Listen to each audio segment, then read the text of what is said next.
Y vamos a iniciar aquí con Lupita Saldaña. ¿Senadora todavía, Lupita, o cuándo dejas de serlo? Bueno, primero te saludo y te agradezco que nos tomes la llamada. Buenas tardes.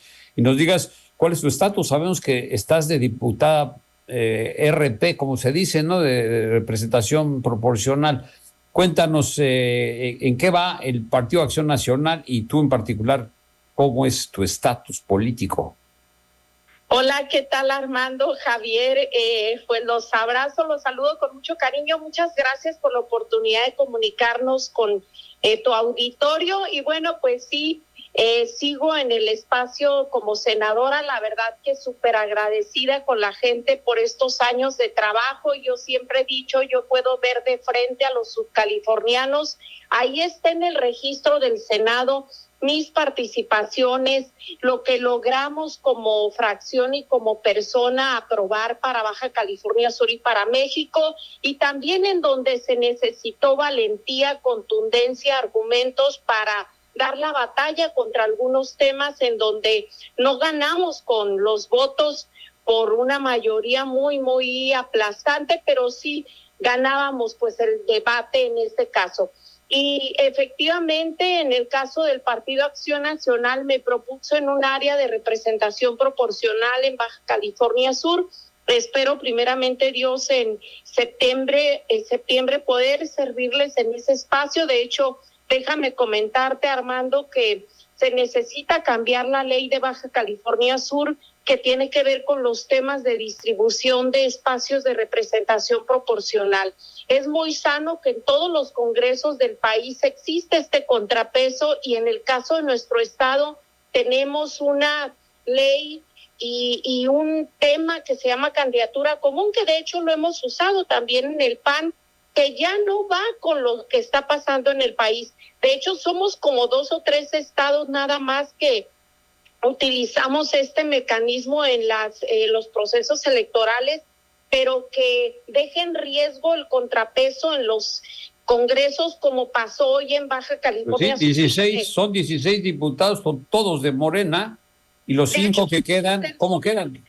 2, solamente va a ser uno del PRI, y en este caso una servidora. Entonces sí es como muy complicado decir que en el Congreso del Estado va a haber contrapesos. Esperemos, no he revisado todavía los perfiles, esperemos que podamos tener ahí espacios de reflexión y no solamente de que sea el Congreso un área de trámites de lo que llega del gobernador. Esperemos que sea así. De hecho, comentarte también, el día de ayer se dio una votación aquí en el Congreso del Estado, que es lo que creo yo que no debe de ocurrir, Armando, Javier. Se votó por lo de la ley transinfantil, y el tema no es solamente que se haya votado, es cómo la votaron, ni siquiera está. Oye, para que nos recuerdes a nuestro público, transinfantil, esto quiere decir que los niños pueden decidir sin la autorización de los padres si eligen ser niños o niñas en cada caso.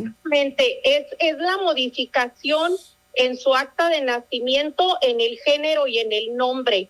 Y en ese entonces se proponía que sin la autorización de los padres incluso lo podrían hacer a cualquier edad.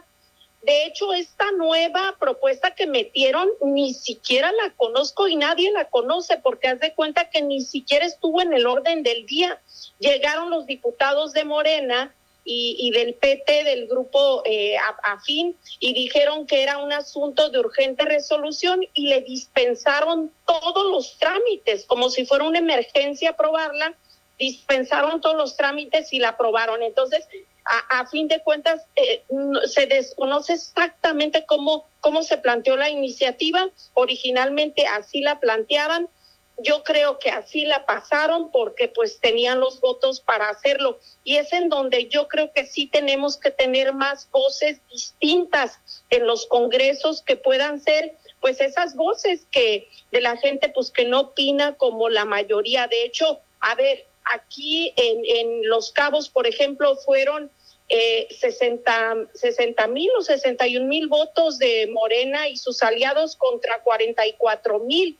O sea, no fueron poquitos. En el caso de La Paz fueron 7 puntos de diferencia, fueron 51,000 contra los de Morena, que creo que no llegaron a los 60,000. El caso es que son porcentajes que dices, ¿cómo es posible que no haya más diputados de representación proporcional en el Congreso del Estado? Y es ahí en donde se necesita una reforma en la ley electoral local.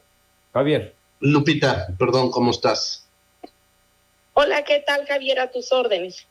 Oye, pues esto de la representación proporcional es un tema, bueno, viene desde la reforma porque trataron de prever muchas cosas, pero algunas se quedaron sin esto, ¿no? Que es parte también de lo que está pasando en la parte federal, ¿no? Que si sumaras los partidos como una sola coalición y no por partido, pues la representación cambiaría sustancialmente a nivel federal. Y podría perder incluso no la mayoría simple, pero sí la mayoría absoluta. Y estos son de esas interpretaciones que yo creo que va a tener que haber algo, ¿no? Sí, de hecho, Javier, a nivel federal está impugnado el tema porque se dice, y ahí están los números, que hay una sobrerepresentación, que es lo que la Constitución prohíbe, que haya sobrerepresentación. Lo mismo pasa en el Congreso local aquí de Baja California Sur. Hay un partido que metió una impugnación. Entonces, pues está en que los tribunales puedan revisar el tema y prever que en todos los congresos tengamos pues ese contrapeso. Seguirían teniendo mayoría, pero se ocupan pues de más voces que puedan representar a esa parte de la población que, aunque no son la mayoría, pues es un número importante de personas que dan la confianza a otro proyecto. Sí, pues es un tema. Oye, Lupita, a ver, yo te hago una pregunta. No sé si se la han cuestionado, pero ahora que vengan las nuevas reformas y todo esto, en específico la del Poder Judicial, que es muy factible que pueda pasar. ¿Qué pasa si se iniciara un recurso contra la Corte, contra el propio recurso que es la ley, la modificación del Poder Judicial? ¿Se han cuestionado esa parte? Sí, yo creo, Javier y Armando y a su auditorio, necesitamos reformar el Poder Judicial. Yo creo que eso lo hemos dicho de manera muy clara, que los procesos en los juzgados son lentos, que se ocupa una revisión de todo el esquema del Poder Judicial, pero no lo que está proponiendo Morena. No quitarles independencia, no quitarles autonomía. Eso es definitivo. De hecho, para que pueda pasar la reforma necesitan las 2/3 partes y en esta elección tampoco la consiguieron en el Senado. Les faltan 3, les faltan menos que antes, pero les faltan 3.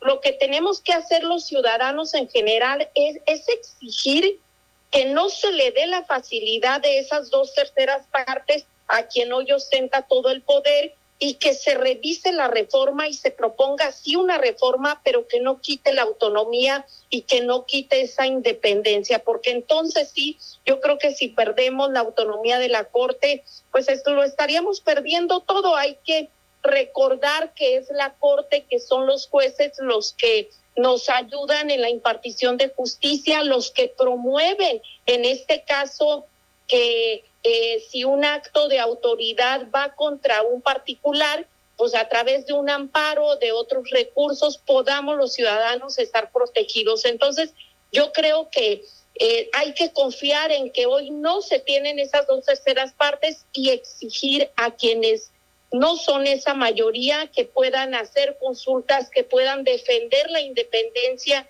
y la autonomía de la Corte. Mira, Lupita, yo creo que la primera parte de los 3 que les faltan, desafortunadamente es lo que pienso yo. No dudo que hay algunos chapulines antes de que inclusive inicie y esa la puedan tener, porque es parte de la política de este país.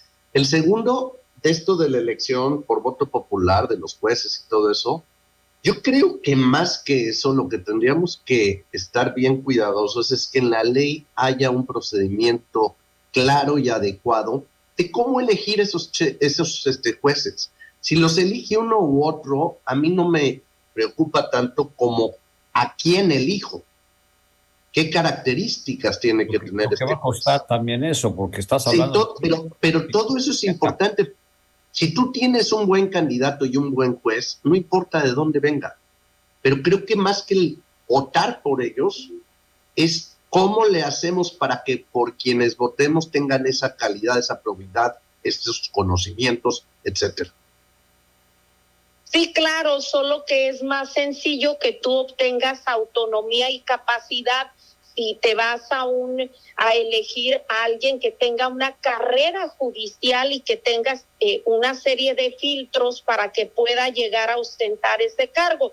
Sin embargo, si sacas este esquema de elección popular, seguramente va a pasar lo que pasa en algunas elecciones, en donde se pueda meter incluso el crimen organizado a financiar, en donde el que tenga más dinero pueda llegar a esos espacios, porque hablas de una elección en todo el país. Entonces, pues son análisis que especialistas en derecho y en temas electorales han hecho, y es en donde pues yo creo que sí tenemos que estar muy atentos, que los que fueron electos puedan representar a los ciudadanos y puedan dar a conocer lo que está sucediendo en esos espacios. Lupita, se nos agota el tiempo, te agradezco mucho tu participación y espero que sigamos platicando más adelante. Que te vaya muy bien.